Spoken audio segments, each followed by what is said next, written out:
Public safety is a position is what you make of it. I'm public safety. I get into the NIBRS numbers, which are the police crime statistics and all that stuff. I also have talked about things to do with public health and safety, working with Multnomah County and things like that. It is, again, what you make it. And the vice chair is effectively ready to take over to run meetings or do any other tasks as needed. With Sabina as our chair, she is a doer, so she could use a good vice chair to help help her doing all the good stuff she does. And then transportation is often plugged into ODOT, PDOT, et cetera, and is effectively a place that those agencies can connect with our board. They can also connect with the chair. It's often done that way. And if you need more detailed descriptions, please connect with us offline. I'm sorry, this was not a presentation I was ready for. So with that, is there any questions right now on open seats or what to expect? Oh, so there's a question, am I stepping down? Or are we adding another public safety position? No, I'm not stepping down. It's the end of my term. So I'll probably run again for the same seat. I'll run again for some seat on the board because I just, you know, I'm a volunteer at heart, and this is volunteering at its core. And I also like to be plugged into our neighborhood. So nothing is amiss. I'm not leaving my post or anything like that. But if you think you want to do it, you know, hey, there's plenty of space. I'm happy to shift over. In fact, I think I have my sights set on maybe vice chair or something like that to spice things up a little bit. We'll see. Any other questions about our board seats? And I should add one last thing. To be a member in the Lentz Neighborhood Association, you're supposed to live in the neighborhood or have property or business in the neighborhood. And if it's a business, you're supposed to like delegate one person. I don't know that in its history, the LNA is really drilled down on these criteria, but they are the rules. If you're on the board, same conditions apply. If you leave the neighborhood or just don't show up, you should resign is the right thing. The board is a 501c4 nonprofit, and so we do operate under nonprofit law and, you know, good intentions and all that. And seeing no further questions, we'll just move on to the next thing, and that is the schools. And first up is what to expect from Kelly Elementary. And Sarah, if you have any kind of presentation, Jennifer and you can coordinate it real quick. And it's your floor. Hi, I did not do a presentation for tonight's meeting. I just thought it'd be good to hear some questions and be able to answer them, and just to give some information as we're receiving it. Things are coming in very quickly, so. Thank you for that. So what I'd like to do is we'll see if Richard has something, and if y'all are both just open to kind of a Q&A, then we'll transition to that and just leave it open for both of you. So Richard, do you have anything you'd like to present, or are you also open to more of a Q&A? I'm open to a Q&A. Also, if people want, we can go through a quick timeline of what the first 3 weeks of school are going to look like. That's what we're really going to think. So we can do that or do a Q&A. It's kind of what people want right now. Yes, let's do the timeline. I think that's a great way to start, and people can start percolating their questions. Okay, I'll just dive in. It's pretty straightforward. So starting on September 2nd is we're doing what's called the soft start, and that's all in all Portland Public. So students will, depending on what grade they're in, only attend for a little bit each day, mainly to get to know the teacher, to get to know the platforms, and that's going to go all the way from September 2nd until September 11th. It will be the last day of the soft start, where it'll, like I said, it'll just be really short lessons or short get to know the teacher and the platform.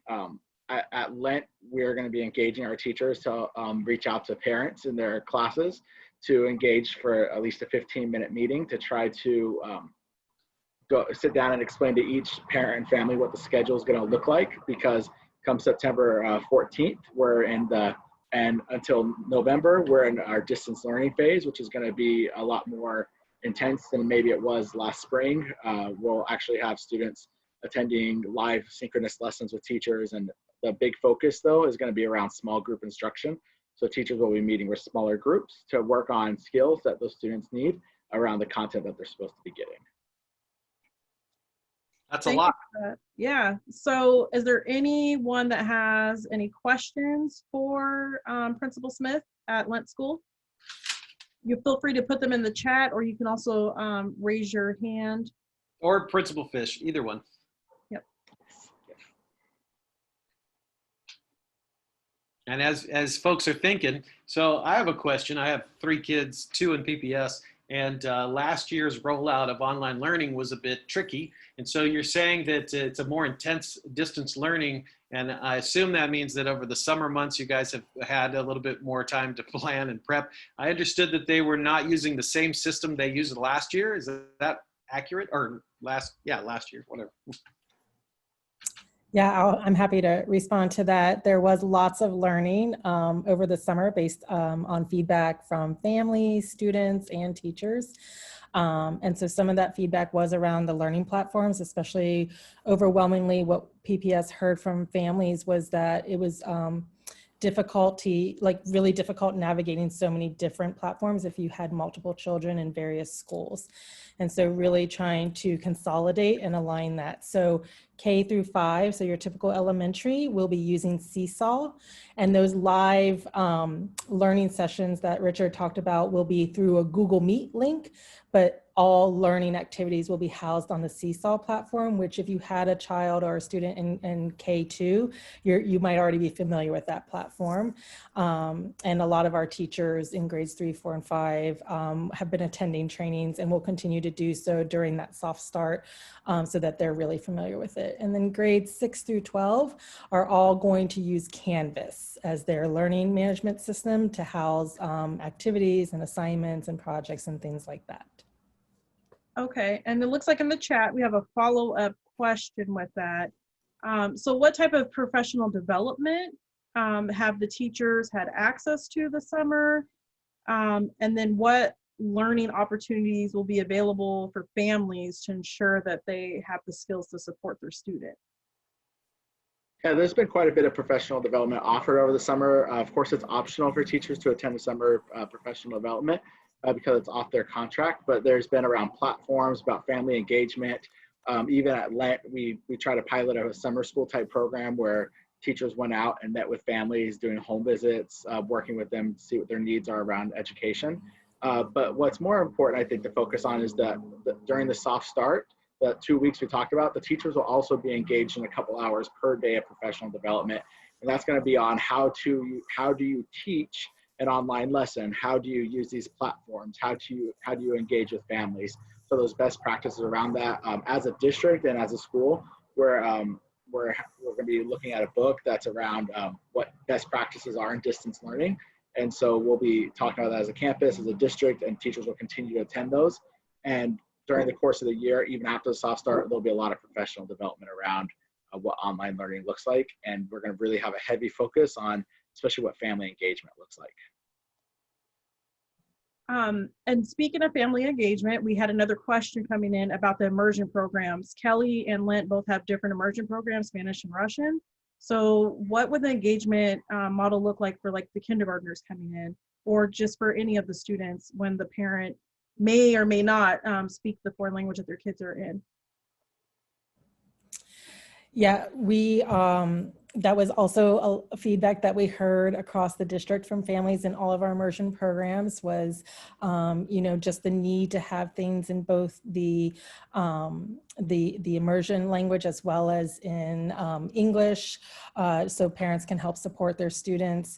And so that's, we're going to be working with our teachers so that part of that relationship building, especially with kindergartners, but quite frankly, at all of our grade levels, if we want the families to be engaged in supporting the students, then they need to be able to understand what we're asking of them.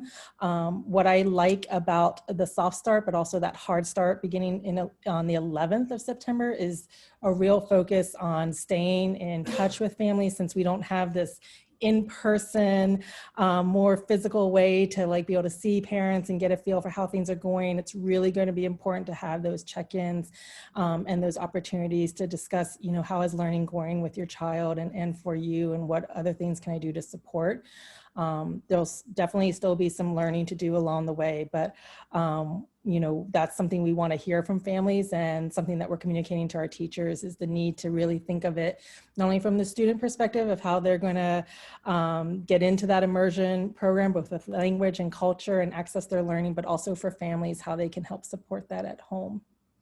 The other thing, and it's not specific to immersion, but something that the district is supporting us on, but you know, I'm sure Richard is absolutely doing this at his school, but making sure that for kindergartners and first graders who are really used to kind of the swipe mentality with technology of trying to get as many touchscreen Chromebooks for kindergarten and first graders. And then our older kids are used to the mouse pad and keypad. And so we're starting with kindergartners of getting those touchscreen Chromebooks passed out.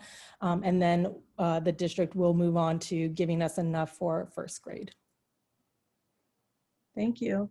And then it looks like Nicole, she unmuted to ask a question. Nicole, did you still have a question to ask? No. Okay. So we'll do a couple more questions from the chat.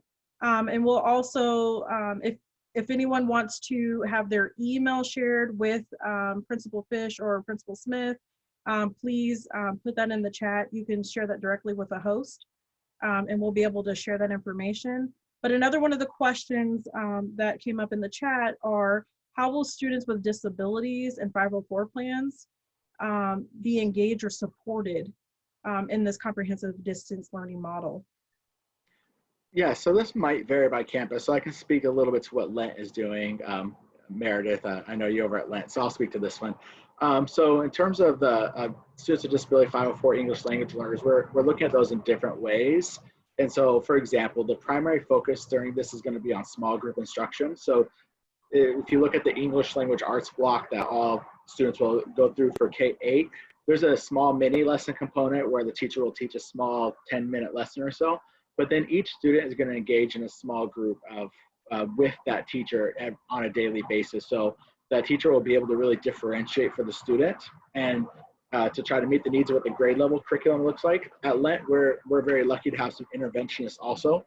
So students that we know need that extra support will also meet in a small group with an interventionist to work on some skills that they may need as well. And then English language learners, we also have our ESL teachers who also, they'll go in and they'll embed their content into the lessons that they teach. At least we're going to do synchronous and asynchronous learning with them. And additionally, they'll work with students in a small group to help meet those language needs. So really, I keep going back to small groups because that's where we're going to get the most effectiveness from. Instead of kids just sitting down and watching videos or doing assignments all day long, it's going to be that personal interaction with the teacher they get. And the more support they need, the more support they're going to get. So students who maybe are on level that can do some of the workload may only engage with the teacher a little bit because they're able to continue to engage, but those other students will get that more personal attention. Thank you for that. And then for the last question in the chat, and probably a question that all parents are concerned with, is how much time will be spent online? I know that Mark said for kindergarten per day, but you know, just overall for all students. And if we can get an answer from both principals, that'd be awesome. All right, I guess I'm unmuted, so I'll go real quick, and then Sarah, you can finish it up here. So for kindergarten, so what we're really looking at on a daily basis, I'm trying to do the math in my head real quick. I've created the schedules, but essentially for the English language arts block, there'll be like a 10 to 15 minute mini lesson. So you can count that, and then like a 20-minute small group during that. So that's about 35, 40 minutes right there. And then on the next day, it'll be math, so around the same. Then English language, it'll switch by day. And then there'll also be a tiered math component. So you're probably looking at direct engagement screen time with the teacher, anywhere between 45 minutes and an hour or so. The teachers may do a little more up front because the kids aren't able to maybe work as independently yet. And so there's a lot of independent time when students will have to work on different tasks. What we're hoping to do is that they're not all computer tasks. So it may give an assignment and then the student would go and use a physical copy of something they have. And if they don't have it, we would try to provide that at the school so that we could get that to parents. So the idea is some of the activities will be online, but we don't want kids staring at screens all day either. And I would echo a lot of what Richard just shared. Our schedules are not quite as far as along as it sounds like yours are, Richard, but we are working on that. It's quite a puzzle to put together, but definitely wanting to limit that screen time. And I would say that right now, as we've been drafting that, it looks like about 45 to 60 minutes a day for each child, but that can give and take based on specific needs. And again, just really asserting that small group instruction so there can be more personalized instruction and support provided to students. We're also looking at ways, I saw there was a question in the chat regarding supply lists, and this sort of applies as well. And so we're lucky to have some community partners that have donated school supplies as well as backpacks. And so we're gonna put together a schedule and get that out to parents as soon as we can. That would be like a drive-through system at Kelly to pick up that backpack with some initial school supplies to get your child started with the year. And then our plan through November 5th for now is to have an ongoing every couple of weeks to have another drive-through to pick up additional supplies that will really help them with what the units they're learning at that moment in time. Part of that will include being able to access books from our library system so that, you know, kids can really have books in their hands and learning that, as well as other materials from the classroom that's going to be supporting what the teachers are doing with them, but also give a break from some of that screen time. Thank you so much, Principal Smith from Lent and Principal Fish from Kelly Elementary. We appreciate you being here tonight. You guys are more than welcome. If you see more questions in the chat referring to school stuff, go ahead, feel free and answer those questions. And then myself and Robert will be also monitoring the chat, and we'll have more time to speak at the end of the meeting. Now we're going to go ahead and move to community resources during COVID. And Christina Helby from Latino Network is going to share with us some of those resources. And I will let you, do you want to start your presentation too, Christina?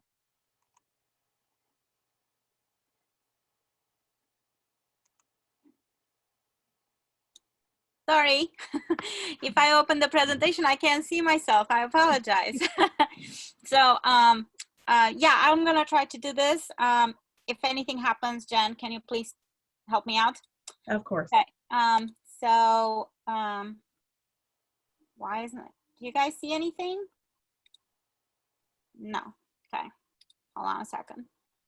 Share my screen. There we go. Okay, does that work?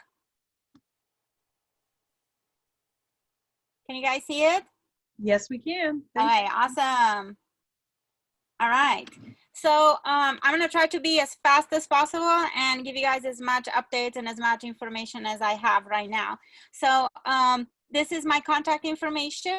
That's my email, my cell phone, and we have a Facebook account now, which is really cool. I've been trying to do this for a while. So if you type in Kelly Sun School, specifically Kelly Sun School on the Facebook, then you should be able to see our posts. I also have up here the Multnomah County Sun System website. If you want any information about the Sun Schools, please do not hesitate to go on the website. They have a lot of updated information, COVID-19 updated information, and what our programs look like now, as a lot of things have changed since March. These are my team at Kelly Elementary. I have an extended day. I have a food pantry assistant, and we also work with a P3 coordinator that helps a lot with kindergarten transition and prenatal to 3-year-old children. So SUN is actually collaborating with community partners in connecting families to resources and supports and services. And they are an important component of our programming, of our SUN community schools. And during this critical time, we are focused on supporting the family stability and academic engagement. We are trying to meet the immediate and the growing need for emergency relief and wellness services for the families. We realize that it's a very important piece, a critical piece on the learning experience of the children when they have stability and they have food on the table, and their families don't have to worry about where the next meal is coming from, and that they have a roof over their head. These are some of the things that we provide. We've been providing since March on a more intense scale. We've always provided these services, but not as intense. So since March 16, my job has completely like a 360 turnaround. It's not about the after school program anymore. It's about reaching out to the family and supporting the family. So we provide food and basic needs for the family. We try to provide youth and family engagement. Rent assistance is a huge piece in our outreach. Educational support, we support teachers and connecting families with the teachers at school and helping them if they need support with technology and internet. And also we help families with unemployment benefits, medical, and also undocumented. We have a lot of undocumented families in our area, and they're always struggling and they are afraid. So we are trying to help them out, feel more comfortable in reaching out to the right connection, to the right place to help them out. These are some of the things that we've been doing since March. So we've offered food, rent, utilities, just like I was mentioning slide or two before. We did a lot of wellness checks, family wellness checks, phone calls. These happen about once or twice a month. If need be, we do even 3 times a month and 4 times. We provide we try to be culturally specific. We have a very diverse population at our school, a very diverse number of families. So it's we provided some activities that brings family together, and at the same time they incorporate some academic support. So some of the resources that we have some departments that are very close, that we work very close with. One of them is the MSI, Multnomah Stability Initiative. We have an energy assistance department. During this time, Latino Network has created their own COVID-19 response team, and we provide financial assistance to families in need or connect them with other resources. We've also connected families through the Oregon Workers Relief Fund. That was a huge piece for us. We've been a huge supporter of the Oregon Workers Relief Fund. So we had a lot of families that received help through that. We've had through the Sun Schools, we've had a second step grant from the Children's Levy, and we used a lot, over $11,000, over $10,000, almost $11,000 that went out to families, particularly families that were in the second step program, which is an emotional learning program, and help families out with either food, rent, or supplies that their kids needed to help them stay focused on day-to-day activities. And also through, we have our Sun funds that we use. Our food pantry, we have a food pantry at our school that has been running for over 10 years. And due to the COVID-19, it had to close. We had no access to it. So Latino Network was given the opportunity to supervise 4 sites that were brought up by the Oregon Food Bank to coincide with the lunch and breakfast distribution that PPS was doing since then. So we had a Whitmere, a Scott, a Rosa Parks, and a Reynolds. There is one at Reynolds Middle School in the Reynolds School District. Myself particular, and my team are focused on the Whitmere site, and that has opened to the community, not just to the Kelly families. So it's nice to see everybody coming together and receiving the support and then the food assistance that they need. We've created a food box delivery system. We have 2 people that deliver food boxes throughout the week, about 2 or 3 days a week, to make it smaller so it's not as hard of that, on them when they do the distribution.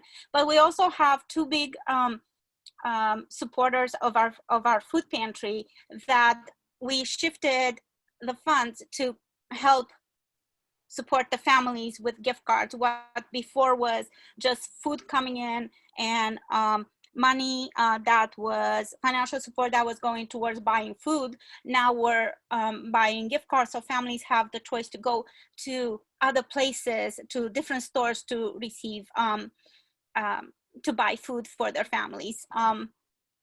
Oregon Food Bank also, we have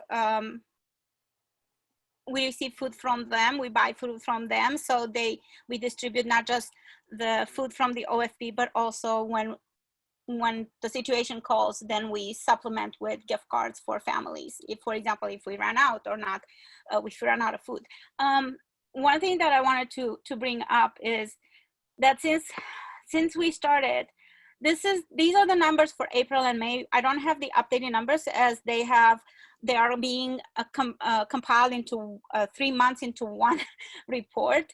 So I don't have the June and July numbers, but this is how many households and how many families we've served in April and May. That is a huge, huge number. It's a lot more. The number has increased exponentially since last year and the year before that. But having 16,000 households going through food boxes in 1 month, it's a great job that our teams have been doing, trying to connect families with food. And it makes us feel good that knowing that those families have some food on their table and I don't have to worry about it. And oops, did I go over my time? So sorry. Go ahead and just, yeah, no, you're fine, Christina. So just go ahead and I guess wrap up with whatever last things where people can find resources from you. Yes. And then we'll move to Pastor Brian too. And then we'll have a Q&A. Sorry, I just went a little too much. So we have our resources. I recommend, sorry. Am I still presenting, Jennifer? I'm sorry. No, I think your computer might have timed it out, but it's okay. Timed it out. Okay. So for resources, I definitely recommend Portland Public Schools. They have a very good website where you can connect under COVID-19. If you go under there, you can find resources and sites that have food distribution and where else you can connect with other resources. Latino Network website is a very good connection. They have some COVID, they have on the right side of the screen, you will find to COVID-19 resources. There is a list of about 10 things that you can look at: food, rental assistance, anything from childcare to, like I said, immigration issues. Another good website to go to is, oh, sorry, so Latino Network, okay, PPS, and also Oregon Ask is really good. Oregon Ask is it's our after school programming group that is, it's in the entire state, and they have a huge resource, huge list of resources. Just the most important thing, you can always contact me. At Kelly Sun is I have a lot of connections and I have a lot of resources that those resources get updated some of them every single day, every other day you'll have an update. So it's so hard to keep the list going that you'll have to just kind of go online and just type in resources. Whatever resource you need, 211 is huge. I recommend it 100%. You can either call them and they have interpretation in different languages, or you can just go online. And 211 is connected to so many places. They have a huge list and they can help you out. Thank you so much, Christina. Sure. We appreciate that. And so we're going to go ahead and move to Pastor Brian from the Mount Scott Church Community Connection Center. Yeah, hello everybody. I'm going to talk about this community center idea that the neighborhood has been helping to build. And I'm going to talk about stuff that's still going on during COVID and some of the resources. But let me quickly just start 3 years ago so everybody's on the same page in terms of this started in a church, Mount Scott Church, which is halfway up the Mount Scott Hill. It's kind of by Willamette National Cemetery, Lincoln Memorial Park. It started in the church. It started with the idea where the church said, hey, our building, like many churches, doesn't get used most of the time during the week. And that kick-started something where the church wanted to kind of gift about half the building to the neighborhood as a community center. So we did a poll to the neighbors and said, basically, if you guys were to help build something, what would you want to build? And that ended up being a community center, a coffee shop, community center types of classes, events, that sort of thing. So it happens to be in Mount Scott Church, but it's kind of a separate entity that neighbors are building. And I'm gonna, Jennifer, it's okay with you. Can I share my screen now? Yes, you may.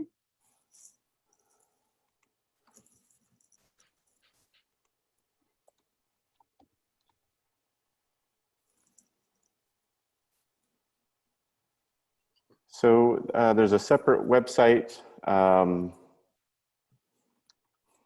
You can see the name. I didn't come up with the name. Community Connection Center. It oftentimes gets confused with the Mount Scott Community Center. This is not the Mount Scott Community Center. This is the Community Connection Center, which happens to be at Mount Scott Church. Again, about half the building is devoted to this idea of building something. And I'm going to quickly run through some things that the community has helped build, because some of these things are still going on during COVID. We've got a page for events, and we've actually been doing some events during the summer that we think that families and neighbors and kids have been enjoying. There are things that you can do social distancing. There are things that can be fairly small. We did a free drive-through ice cream social this summer. We did a bike day for balloons where kids did laps around the parking lot and just got free balloons. Those are things that they can social distance with. We did a chalk day. So some of these things are still going on. Something like the chalk day, families can social distance, and we gave out a bunch of free chalk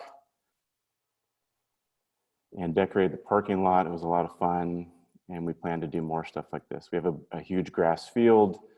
We mowed a maze in it so families could walk through it on their own and social distance through the grass maze there.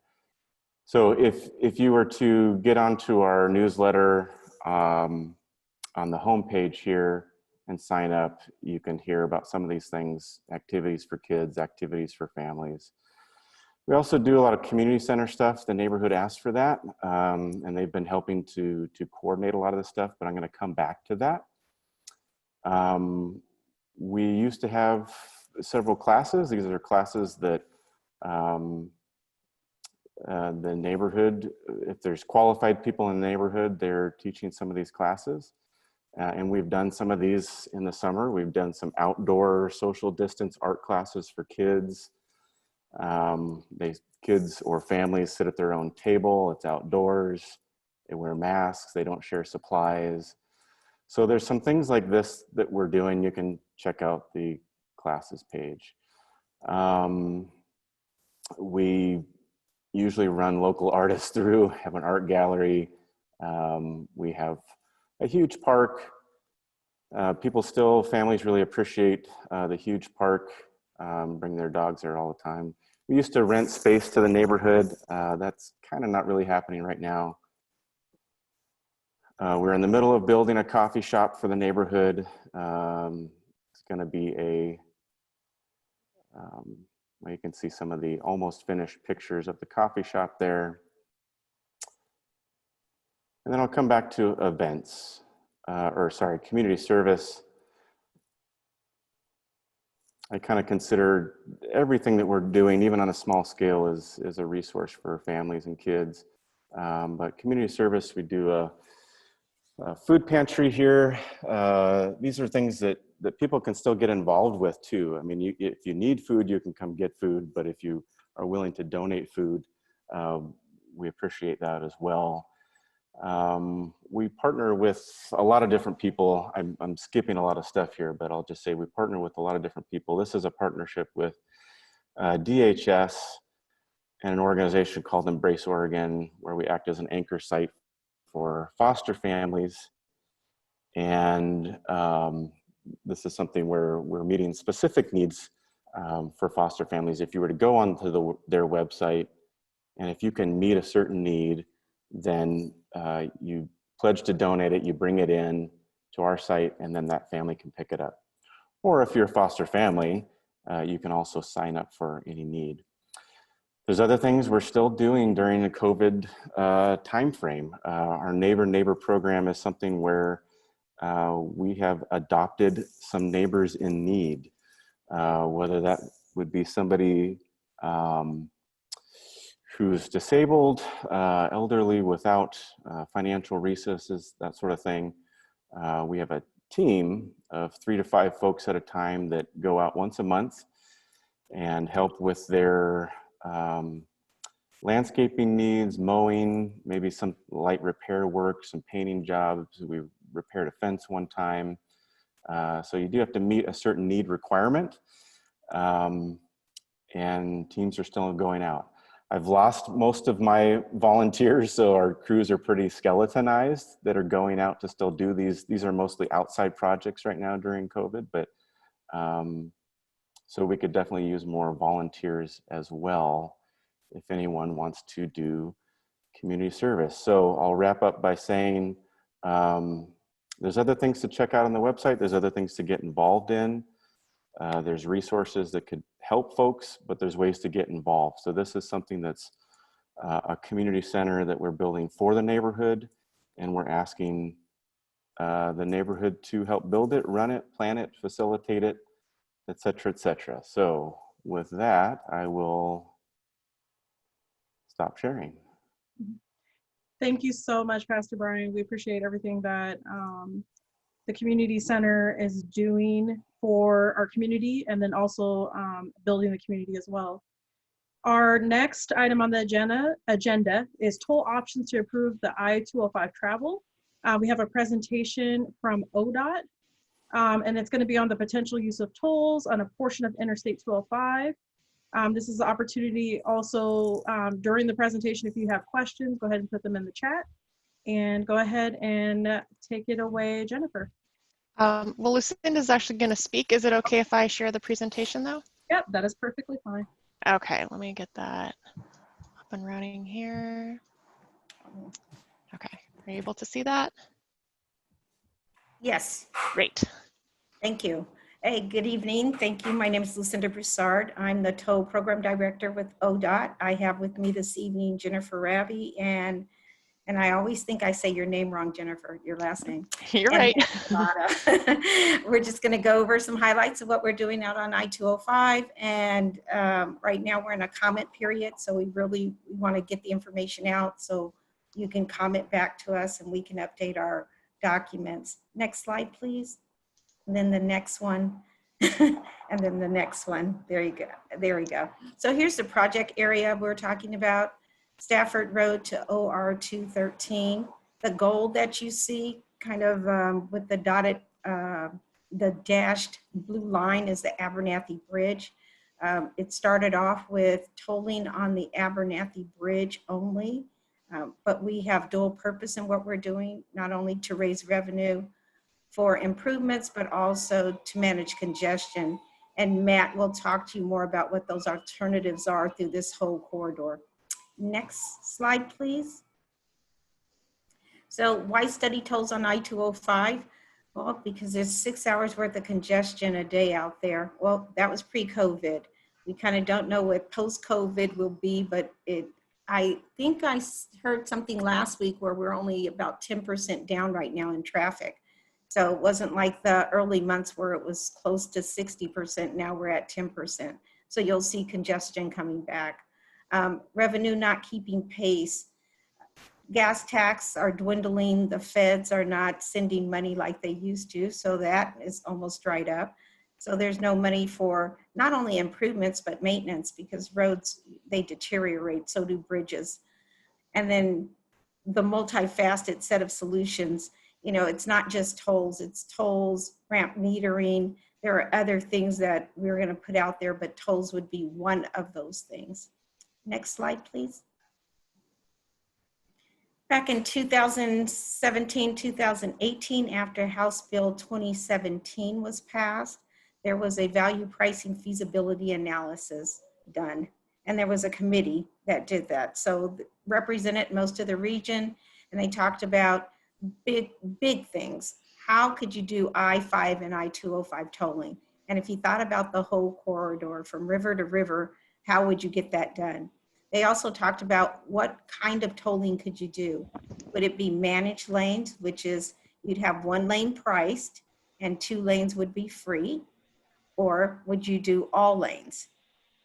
So when they came back, after they got together and talked about it for about 1.5 years, got a lot of public comments. I think we received over 5,000 comments.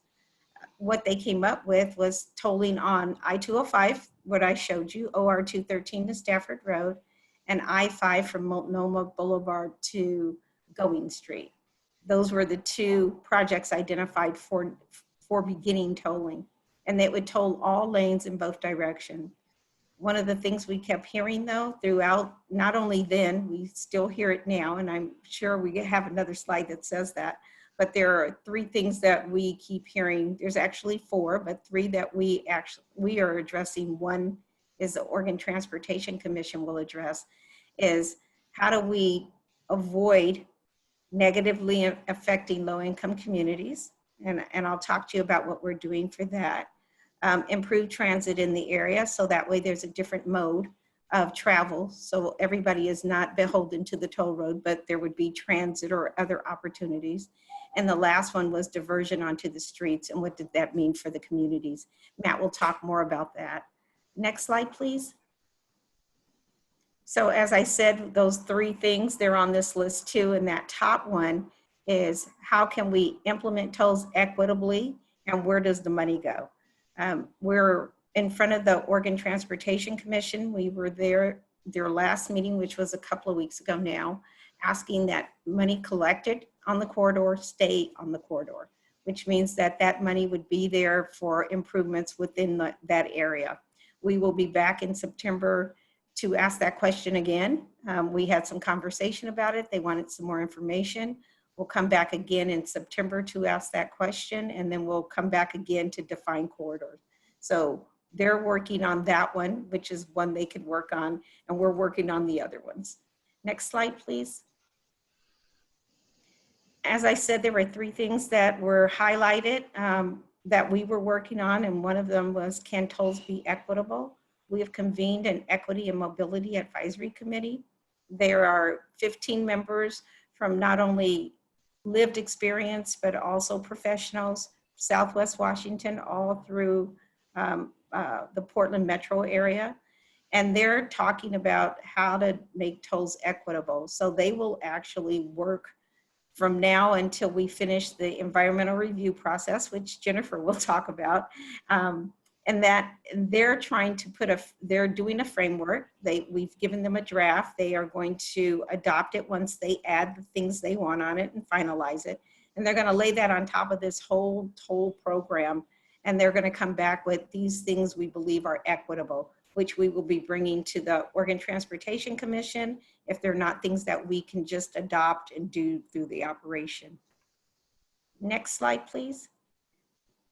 Here's our timeline, or what we're looking at now.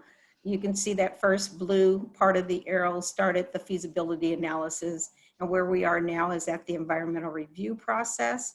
Jennifer will talk more about that, what it means, and all the pieces we're trying to get together. I think the important piece here is that bottom blue. The very sky blue is the public input needed throughout. So we are coming out now. Everything is in draft. These are the things we think we should be doing. We need to hear from all the communities if they believe that's true. And also, if not, then what are your suggestions? So we're at the beginning of the design phase. We are not at the end. So we are inviting all comments. Next slide, please.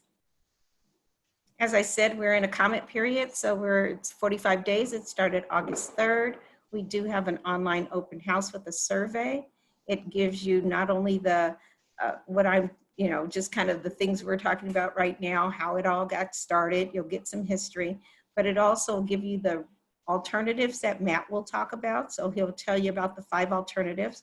Jennifer will talk about the purpose and need and the goals and objectives for this project. All of that is available online. It's in Spanish and English. I think we have another slide that says, other ways to contact us, email, phone. We're taking voicemails for comments. So any way you can get them to us, we're accepting. Next slide, please. Jennifer, thank you. All right, thanks, Lucinda. As Lucinda mentioned, right now during the comment period, one of the things that we're looking for input on is the draft purpose and need statement, which in the environmental review process is what serves as the foundation for what the alternatives are that we're looking at. So the purpose statement is clearly defining what the transportation problem is that we're trying to solve. As Lucinda mentioned, this is draft. We are looking for input. Right now, the purpose statement that we have identified has 2 aspects to it, both to manage congestion and to generate revenue. You can see the little dial in the middle there. It's a conceptual graphic. Toll rates will not be set until much later, but the idea would be to figure out a rate that could do both of those things. And then the need that supports that, pre-COVID, there's been growing congestion in the region over the years, and forecasted growth does not show that dissipating anytime soon. This particular section of I-205 is a recurring bottleneck with more than 6 hours of congestion daily. And as Lucinda mentioned, the funding is not keeping pace with the need for improvement projects. So the draft purpose and need statement is available on the project website in full format, not just the bullets here, as well as a series of goals and objectives. And those are not on the slide here, but those identify additional outcomes that we would like to get beyond just achieving the revenue generation and the congestion management. So that's a quick overview of that, and I'll turn it over to Matt for a preview of the alternatives. Okay, thanks, Jennifer, appreciate it. So before I walk through the alternatives we're looking at this stage, I just want to talk about the overall process of evaluating the alternatives. This idea of tolling on this part of I-205 comes from that value pricing feasibility analysis that Lucinda talked about. That was really a regional study looking at wider concepts, and the finding from that was that this can help manage traffic congestion on the corridor and generate revenue. We're taking kind of a step back and looking at 5 different alternatives that play off that concept. We're still looking at them at a high level. We're using the Metro Regional Travel Demand Model, proven tool, really trying to figure out if there's better ways of configuring the tolls in this area to produce better outcomes. Eventually, through the screening process, we're hoping to go from 5 alternatives down to 2 or 3. These 2 or 3 would then get a much more detailed level of analysis through the environmental review, look at those impacts and if any mitigations are needed, for example, from any diversion onto the surrounding system. We'd look more long-term into 2040. Eventually, the goal would be, of course, to get to one preferred alternative and refining the project to address any of those potential impacts and mitigations. Next slide, please. So we had 5 alternatives. We're showing 4 on this graphic because 2 of them are very similar. So the first one in the upper left is pretty easy to understand. It's kind of small on the screen, but essentially it's just a point toll, single spot. To cross the Abernathy Bridge on I-205, you'd pay a toll in either direction. There's a variation of that where we kind of put gantries on either side to capture any potential through trip rerouting. But for the purposes of the valuation, those 2 are essentially variations of each other. The next alternative, alternative 3 in the bottom left corner there, kind of splits that toll. So if you're just traveling through the entire corridor, you're essentially paying the same amount. But if you're getting on somewhere in the middle in Westland or Oregon City, you could pay half the toll. So that kind of breaks it up over those 2 locations, one again on the Abernathy Bridge and the other over the Tualatin River there east of the Stafford Road interchange. The fourth alternative in the upper right just takes that concept of splitting the toll and does it over all 4 segments in this corridor between Stafford and Oregon 213. So this is gives you the maximum flexibility in managing congestion on the corridor over the long run. The final alternative, alternative 5, covers that same geography between Stafford Road and Oregon 213, but everyone pays the same amount regardless of the distance traveled. So you'd have a toll gantry to enter anywhere in this area, and you'd pay the same amount regardless of whether you're traveling on one segment of the corridor or going all the way through the entire thing. Next slide, please. So I mentioned the Metro Regional Travel Demand Model. We're using that tool to evaluate, essentially come up with some preliminary findings of what might happen. So let's start talking about what happens on I-205. So traffic volumes would decrease compared to a 2027 no toll scenario. On the tolled segments, most of them would decrease by about 15 to 35%. We call this decrease in volume diversion, right? So important thing to note there is that it's more severe during the off-peak hours on a percentage basis than during the peak hours. Peak hours are more like 5 to 20% on most of these segments. Also important to note that immediately outside the tolled area, those decreases get a lot smaller pretty quickly. So when you look between I-5 and Stafford Road, it's more like 10 to 20% over the course of a day. And to the north, near north of 82nd Drive, 5 to 10% decreases. Next slide.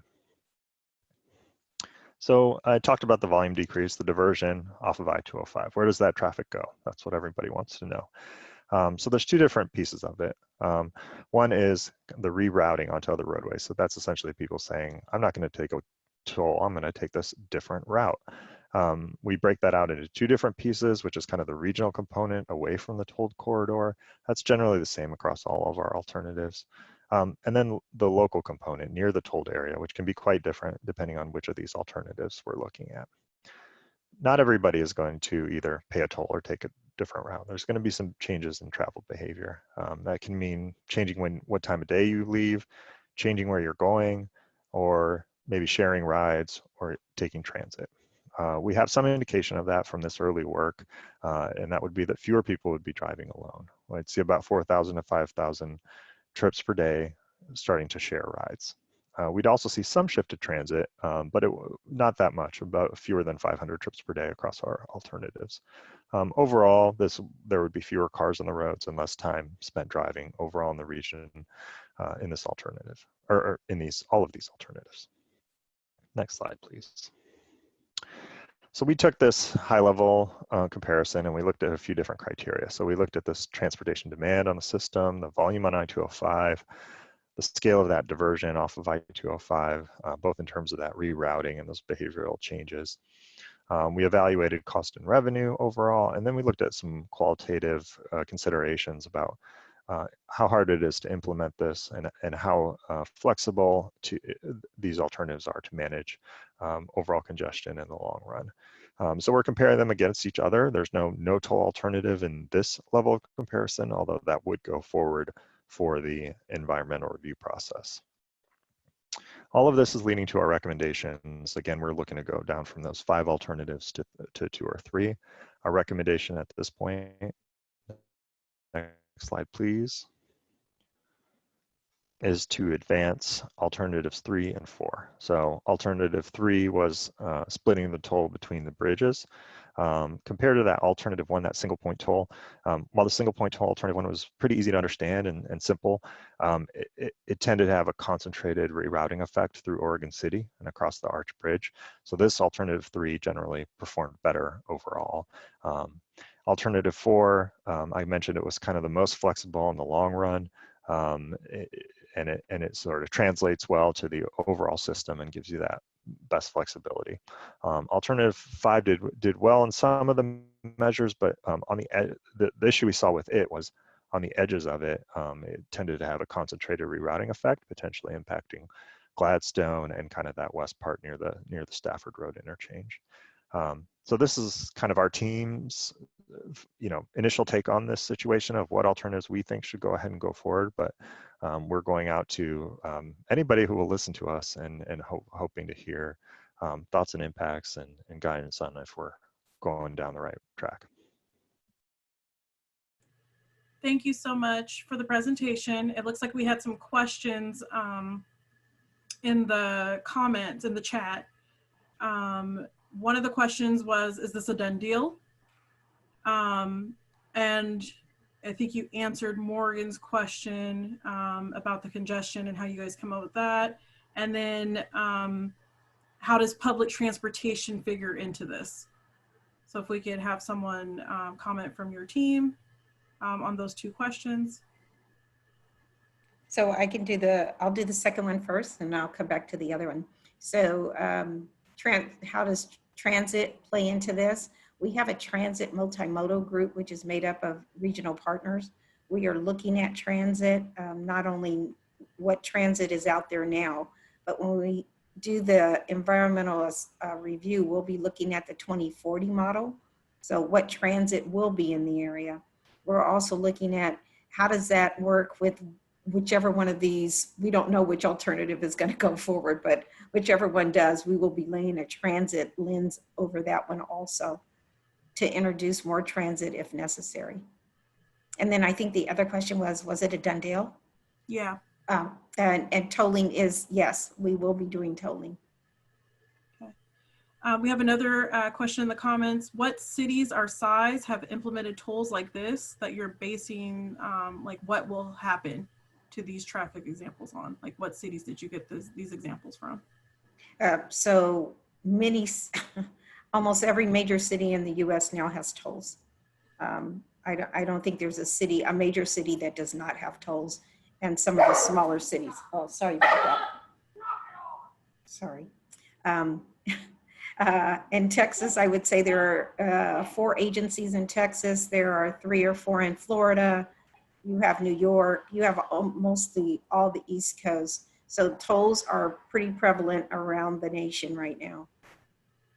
Okay. I got a question. I don't have the ability as a co-host to raise my hand, but there's a couple things you've touched on. I'm actually from Texas, and I saw that tollway get put in around the city in Dallas, and different revelations of that. It is certainly easy for people with money to use the tollway. Very easy. They just buy a monthly toll tag. It's in their car. It automatically deducts from their account. The tollways are still heavily congested because people with money still travel. What I haven't seen in any of your presentation is a recognition of who is using this section of freeway, nor the overall growth in the area over the last 20 years, where you had once big fields, you now have large condos and expensive homes, etc. As you get even further out, Stafford area, you see homes that are $1 million homes all over the place.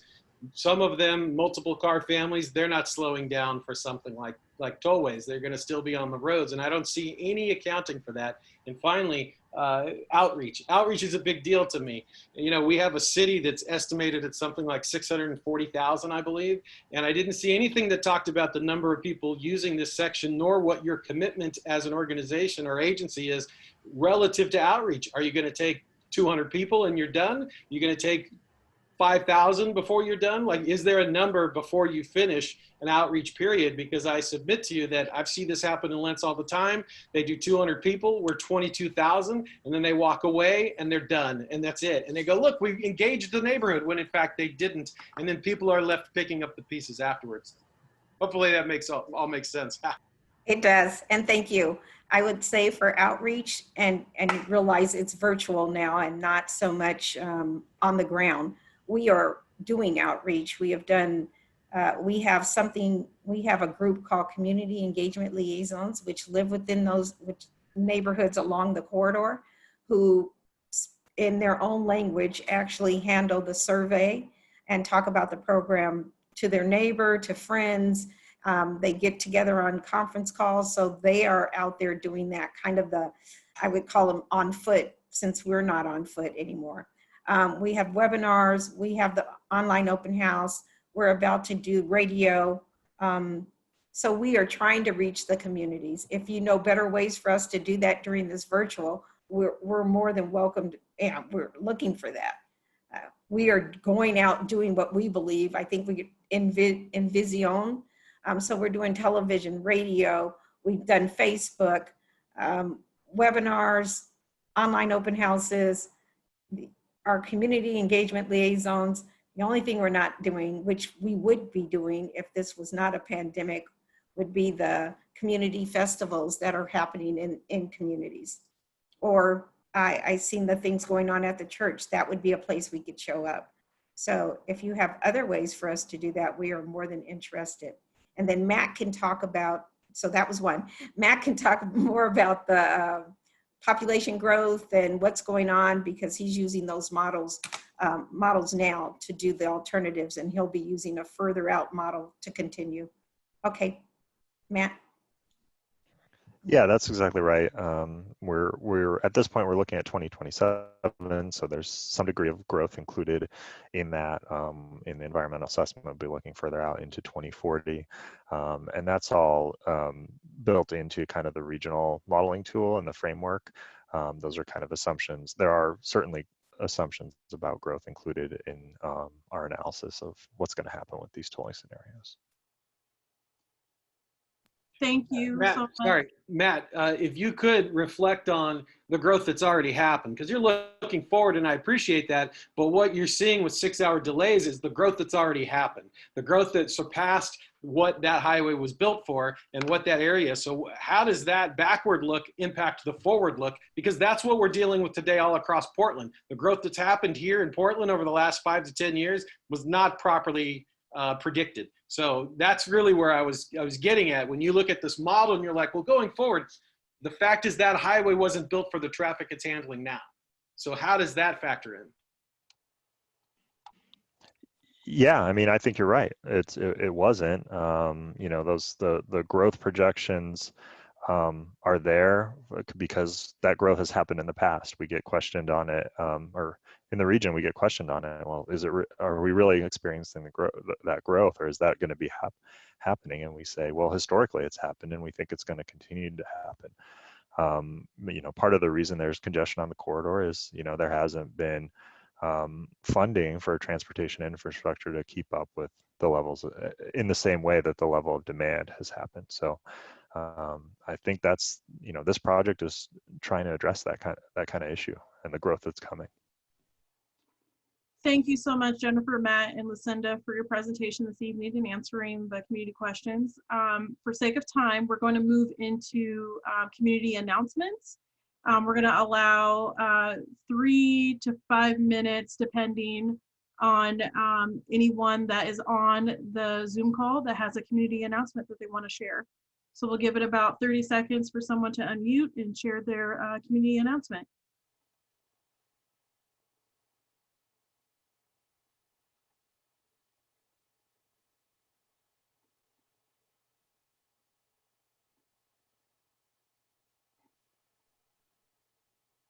Well, we do have an election coming next month. That's going to be at our next general meeting. We have an election committee that should be putting out some information shortly. And I know we mentioned at the top, but I felt like, you know, if you want to be part of the board, it is a wonderful experience of volunteering. So anybody else?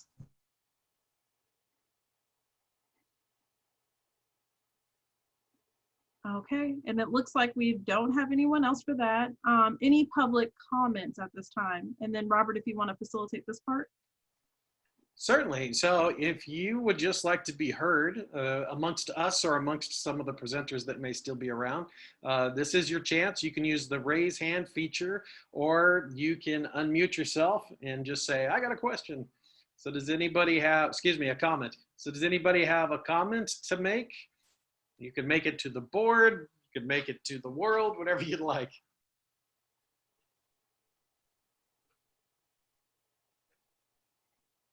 So I'm not seeing any hands raised or any people. It looks like Jason was unmuting. Go ahead, Jason. Oh, there you go. Let's hear it. Yeah, mine's more of just like a general question. How many people do you normally have show up for these. It sounds like half the board didn't make this meeting, and half of the other group that's here is here because they're presenting. Is 4 or 5 folks from the neighborhood? Is that normally what you get at one of these, or what's been the shift since the pandemic? Was it better before? Is this normal? I think I'm just trying to kind of gauge what kind of, I feel like if you're on a lot of the Lentz social media, it seems like every person who lives here has an opinion on everything. So I think I expected maybe a higher engagement. So I'm just kind of curious if somebody can speak to what that normally looks like versus how it looks now.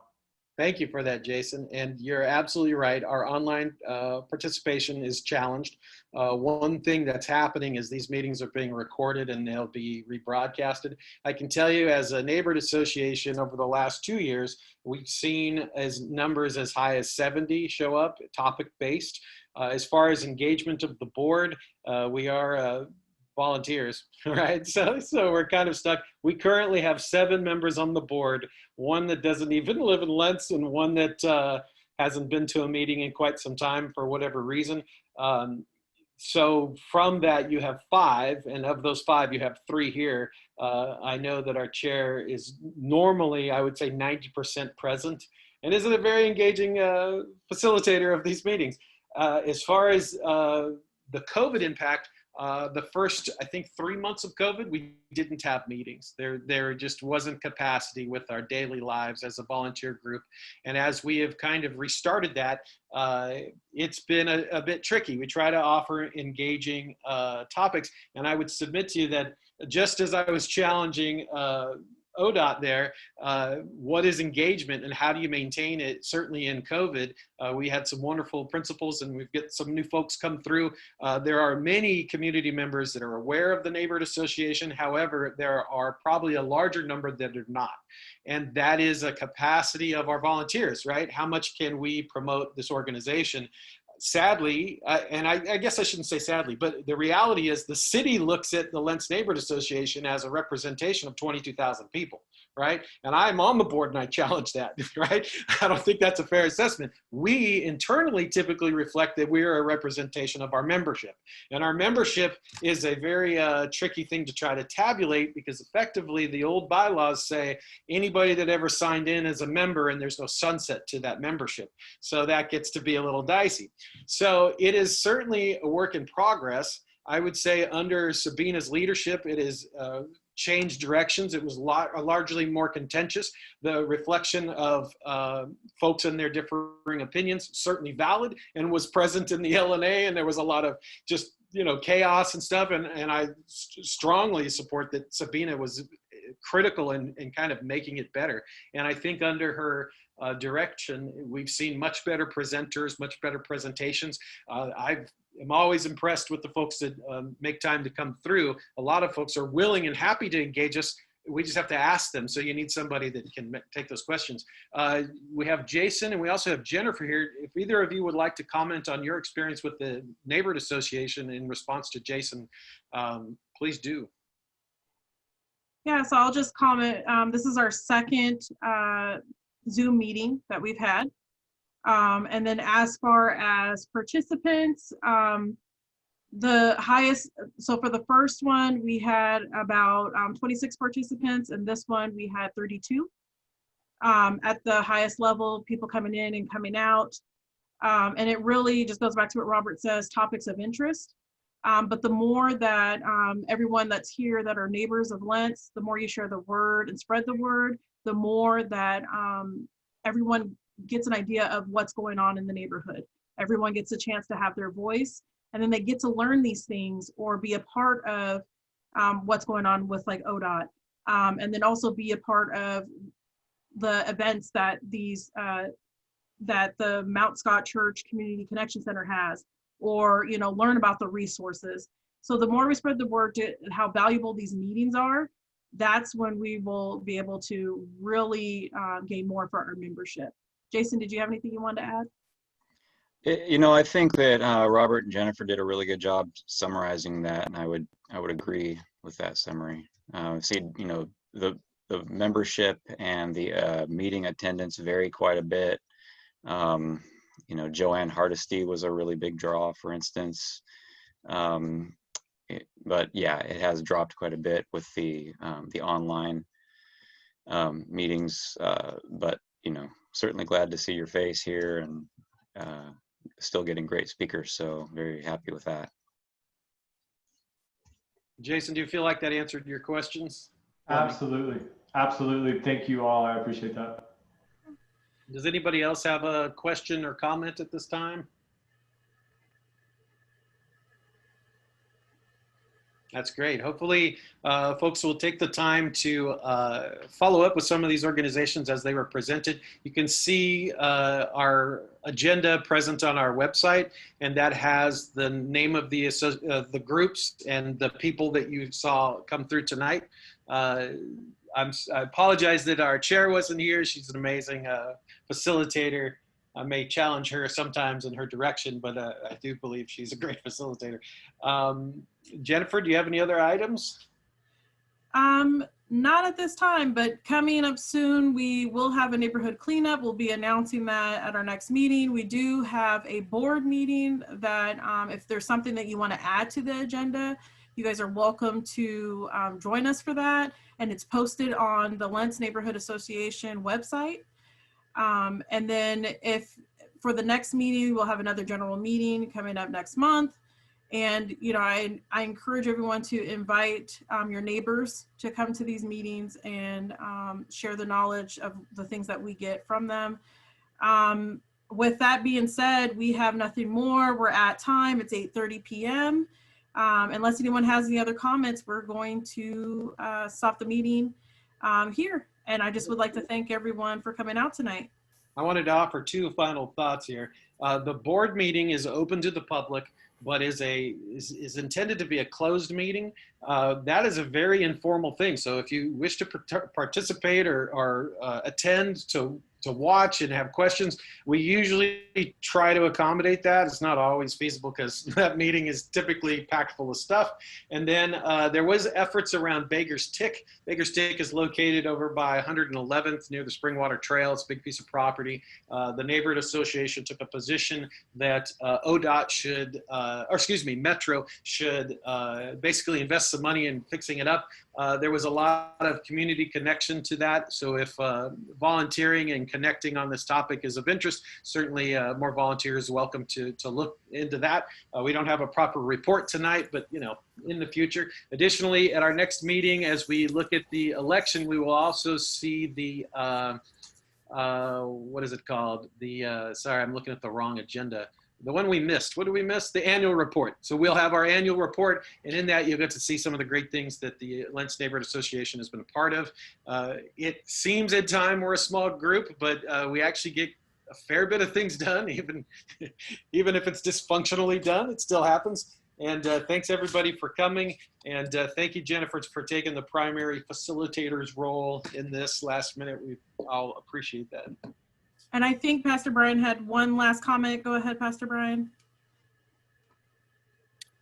No, Oh, okay. You probably right. caught me unmuting. No, Oh, just okay. thank you, Robert and Jennifer, for facilitating. Yeah, thank you. Thank you, everyone, for attending tonight. Have a good evening and stay safe out there. Thanks, everyone. Bye. Bye. Take care of each other and your neighbors.